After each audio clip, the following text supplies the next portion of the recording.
Assalamualaikum warahmatullahi wabarakatuh.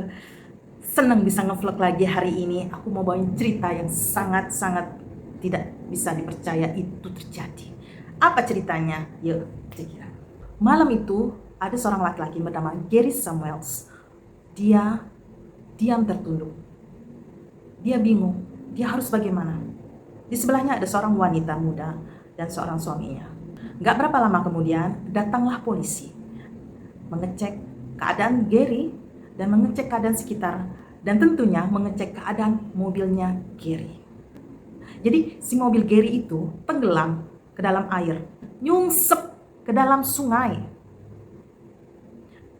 Malam-malam gitu loh, nyetir malam-malam nyungsep ke dalam sungai. Dan raut wajahnya Gary itu, dia kebingungan, dia pucet, dia menggigil. Dia bilang, tolong saya, tolong saya, tolong banget saya. Lalu polisi turun ke air mengecek segalanya. Seketika Gary dilarikan oleh wanita itu dan suaminya menuju ke rumah sakit. Nama polisi ini adalah Jim. Si Jim ini datang bareng sama si Dave. Oke. Nah, yang nyebur ke air yang super dingin itu, yang sungai yang dingin malam-malam gitu loh. Ya ampun, dikala winter kayak gitu, oke. Nyebur ke air yang sangat dingin. Kalau dicek itu suhunya itu 2 derajat 2 derajat doang, coba bayangin. Begitu dicek sekeliling, naiklah si Jim itu. 2-3 menit kemudian, apa yang terjadi sama Jim? Langsung dia pingsan. Jim mengalami hypothermia. Siapa Jim itu? Jim itu adalah seorang sersan yang dipanggil oleh Gary. Gary minta tolong telepon ke kantor polisi untuk mengecek mobilnya. Dan ternyata di dalam mobil itu ada istrinya Gary yang bernama Barbara. Apa yang sebenarnya terjadi? Kenapa kok bisa mobilnya si Gary itu masuk ke dalam sungai? Sedangkan di kala itu penerangan di jalan itu oke-oke aja tuh, nggak ada apa-apa gitu. Yuk kita cek ada apa. Malam itu adalah 10 November tahun 1994. Kejadian ini mengambil TKP di Kanada, Ontario. Sungai tempat kejadian perkara itu yang dimana mobilnya si Gary itu masuk ke dalam sungai itu namanya Sungai Mississippi. Kalau ada orang dengar Mississippi itu kan adanya di Amerika ya. Kok bisa ya ada di Kanada? Ya penamaan, namanya juga penamaan ya. Nah kebetulan sersan Jim ini teman dari Gary. Jadi bisa dipastikan bahwa sersan Jim ini mengenal Gary. Ada kegiatan gereja, mereka bisa berbarengan, ada kegiatan ini mereka bertemu, gitu kan. Jadi udah kenal gitu loh satu sama lain. Tadi setelah kejadian itu, Gary langsung dilarikan ke rumah sakit. Pas di rumah sakit, Gary mendapatkan perawatan yang semestinya, dicek denyut nadinya, dicek suhu tubuhnya dan segala macam. Maka malam itu datanglah Jim ke ruang rawat inapnya Gary untuk mendapatkan berbagai macam informasi yang dibutuhkan oleh Gary untuk bahan investigasinya dia. Ada apa sebenarnya? Apakah ada orang yang nabrak? Apakah ada orang yang sabotase? Apakah ada orang yang ingin berniat buruk kepada suami istri ini? Oke. Nah, dimulailah pertemuan Gary dan Jim ini. Ketika Jim sedang menanyakan, ngobrol-ngobrol sedikit dengan Gary, datanglah seorang suster. Dan Gary minta tolong kepada suster itu. Suster, tolong dong, itu kaki saya diselimutin, dingin, kayak gitu kan ya. Udah diselimutin lah badannya Gary itu, tapi cuma setengah, cuma dari setengah badannya ke bawah aja yang diselimutin, yang atasnya dia nggak diselimutin. Oke? Nah, berlanjutlah.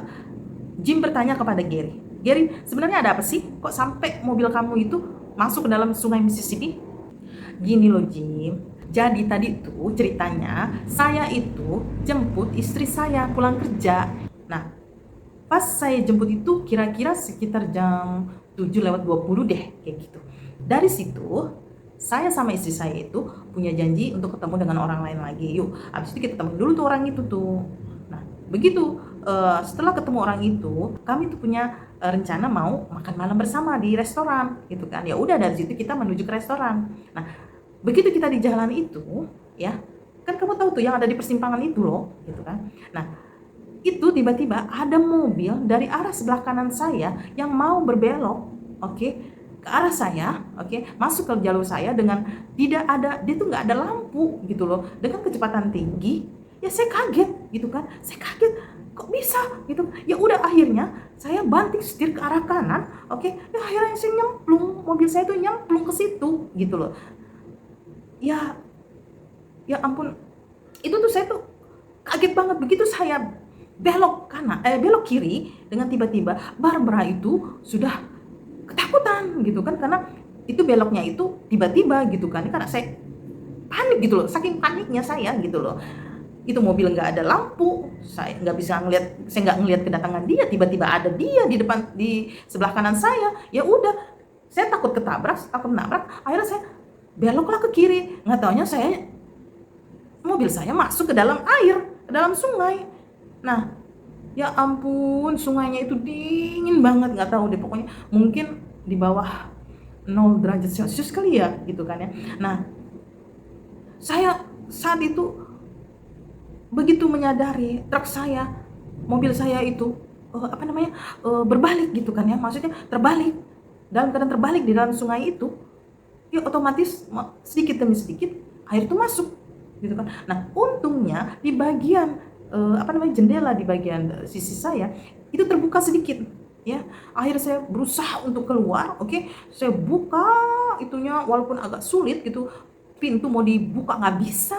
Akhirnya saya berusaha untuk jendela itu dibuka ceritanya. Nah, udah gitu berhasillah saya keluar dari mobil itu gitu kan. Itu air tuh udah hampir penuh gitu kan. Saya tuh susah nyelam lagi, balik ke bawah lagi, saya buka lagi, habis napas saya naik lagi ke atas untuk dapetin oksigen. Itu nyelam lagi, buka lagi jendela, udah gitu naik lagi ke atas.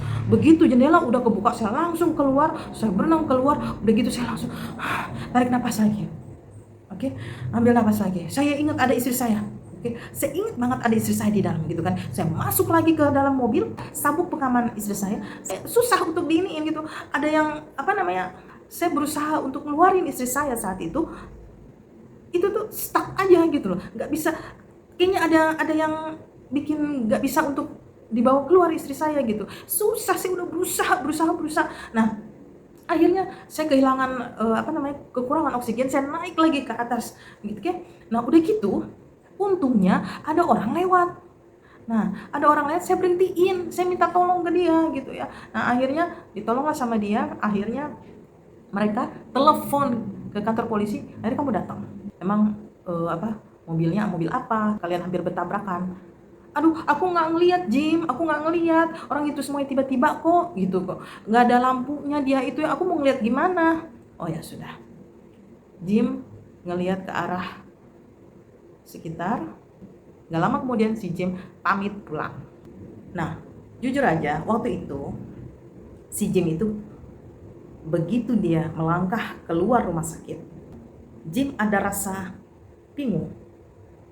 Saya aja keluar dari sungai itu, saya nggak kuat, saya sampai pingsan. Kok bisa-bisanya ya Gary menyelam ke bawah bagian mobil, balik lagi, nyelam lagi beberapa kali. Kok yang dingin itu kok bawahnya doang ya? Bagian badan bawahnya doang gitu, tadi diminta kaki doang yang ditutupin. Nah, tadi kan si Jim itu kan ketemu sama Gary. Nah, sekarang giliran si Dave yang ngecek TKP. Oke. Nah, logikanya kalau kita mendadak belok ke kiri, oke, nggak mungkin nyelow dong. Oke, kita kaget mendadak belok ke kiri, pasti apa yang terjadi? Kita ngerem. Oke, kita injek, rem itu diinjek. Oke, rem diinjek dan tiba-tiba belok ke kiri. Oke. Setelah itu apa yang terjadi? Ya bisa kebayang kan kalau yang namanya grogi, gugup gitu ya. Dan endingnya ya ada di dalam sungai itu. Ya karena si Dave ini memikirkan, di TKP itu mikirin kalau kita injek rem, pasti logikanya ada jejaknya kan. Ada jejak rem keinjek di situ. Jejaknya di aspal, jejaknya di rerumputan, jejak di bebatuan. Oke? diteliti sama si Dev itu, dilihat, dikorek-korek semua TKP di daerah situ. Anehnya, gak ada, gak ketemu. Itu jejak rem itu tuh gak ada. Oke, udahlah. Satu poin ini tuh ada apa sebenarnya? Jim sama si Dev ini dikasih waktu sama bosnya, sama atasannya itu sekitar 2 minggu aja untuk menyelesaikan kasus ini. Pokoknya 2 minggu harus selesai. Akhirnya Jim sama si Dev ini ngebentuk tim. Nah, tim ini ada tim otopsi, ada tim otopsi jasadnya si itu Barbara, ada ada forensik untuk mekaniknya, ada forensik TKP-nya. Tadi kan udah ya forensik TKP-nya itu. Dokter yang menangani otopsinya si Barbara itu mengatakan ada keanehan jejak di tubuhnya Barbara. Dia bilang gini, Dave, kalau ini murni kecelakaan, nggak mungkin ada luka-luka kayak begini, nggak mungkin ada fracture kayak begini. Kenapa? Nih, di sini ada fracture, di sini ada, oke. Nah, di sini ada luka. Logikanya orang kalau ketakutan, apalagi perempuan ya, teriak duluan terus langsung otomatis begini, oke, begini pasti kan gitu, belok mendadak dia langsung pasti begini kan, begini, ketakutan untuk melindungi wajahnya gitu kan ya, atau setidaknya begini, ada satu tangan dia begini. Kira-kira ini bakal luka nggak sih, ya kan? Bakal luka nggak sih, gitu. Ini bakal luka parah nggak sih, oke? Dan yang anehnya lagi, tulang punggungnya itu C2 dan C1-nya itu dia berada di dekat dengan bagian tengkorak bawah ini, yang semestinya nggak di situ. Jadi istilahnya kayak yang naik gitu loh, nggak pada posisinya sebenarnya. Dengan melihat kejanggalan tersebut, oke, ditambah lagi si Gary kepengen banget istrinya itu langsung dikremasi. Kalau bisa sih secepatnya deh, gitu.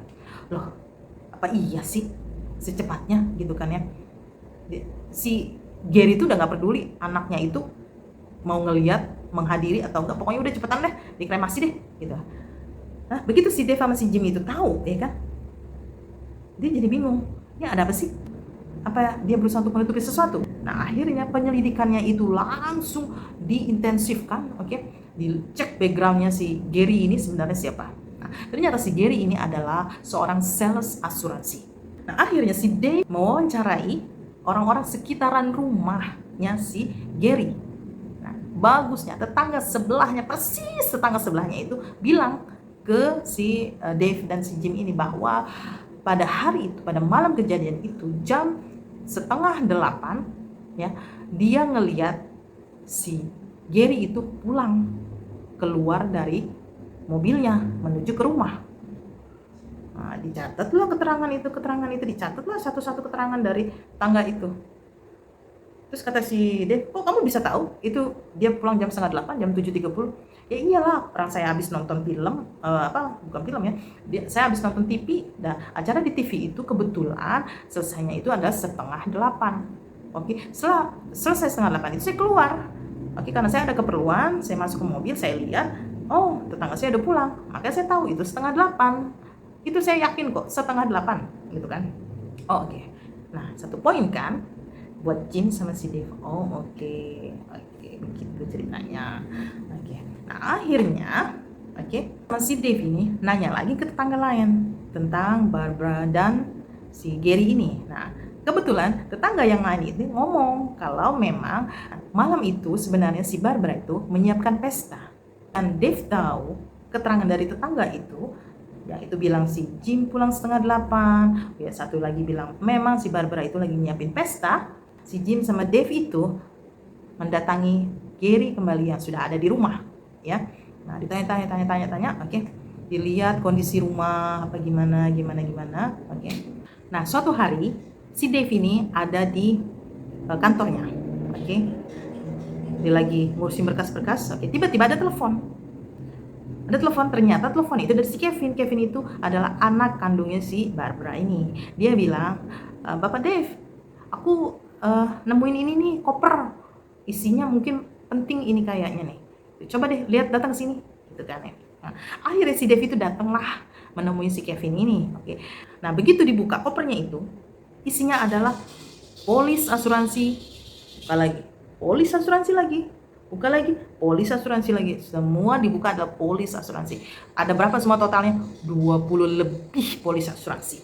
Dan di atas polis asuransi ini, oke, ada secari kertas bertuliskan, jika terjadi apa-apa dengan saya dan Barbara, bisa diklaim 2,2 juta US dollar. Nah, buat si Dev ini jadi bahan. Oke, nah, ternyata bingo, dapat lagi petunjuknya. Oke, ternyata karena asuransi ini nih, bisa jadi kena asuransi ini. Oke, nah, diselitikilah lagi. Ini sebenarnya apa sih? Kalau 2,2 juta bisa didapatkan, oke, jika terjadi apa-apa dengan mereka, berarti yang untung adalah yang hidup. Oh ya, by the way, si Jim ini udah nggak disetujui lagi untuk menangani kasus Gary ini. Kenapa? Karena mereka begini, oke. Nah, mereka punya hubungan dekat. Nah, takutnya si Jim ini nggak enak hati karena ini teman apa gimana. Jadi dilimpahkanlah kasus ini kepada Dave, oke. Nah, akhirnya si Dave ini begitu udah dapat informasi dari tetangga itu, oke, dan berdasarkan bukti forensik dari dokter, oke, dengan beberapa luka dan beberapa fracture gitu, patah-patah tulang gitu kan ya. Akhirnya Dave menyimpulkan bahwa kejadian sebenarnya adalah di rumah. Jadi ketika Barbara sedang menyiapkan pesta, disitulah Gary mulai melancarkan aksinya. Saat itu si Barbara itu berada di bathtub, di pinggir bathtub karena dia lagi nyiapin bathtubnya itu, ya kan ya. Nah, badan Barbara itu dipegang, lalu dihentakkan si Barbara itu di bathtub itu. Nah, makanya si Barbara itu mengalami cedera tulang di daerah sini, oke, dan di cedera di sini karena ada hentakan antara bathtub dan dirinya. Oke. Akhirnya si Dave berspekulasi bahwa Barbara ini tubuhnya dimasukkan ke dalam truk dan Gary mensimulasi keadaan menjadi sebuah kecelakaan. Oke. Nah, sampai akhirnya masuklah, sengaja mobilnya itu dimasukin ke dalam, nyebur ke sungai. Oke. Nah, berapa sih harga mobil nih ketimbang kalau dia dapat 2,2 juta US dollar? Ya nggak sebanding lah ya, nggak apa-apa lah mobil gitu kan. Nah, dan dipikir kayak gitu kan. Nah, akhirnya karena kesimpulan ini berdasarkan semua fakta-faktanya itu ya, setelah 18 bulan, Gary ditangkap oleh Dave dengan tuduhan membundir istrinya sendiri demi bisa mencairkan asuransi senilai 2,2 juta US dollar. Dan akhirnya si Gary Samuel itu harus membayar perbuatannya itu dengan hukuman seumur hidup tanpa bisa bebas bersyarat selama 25 tahun.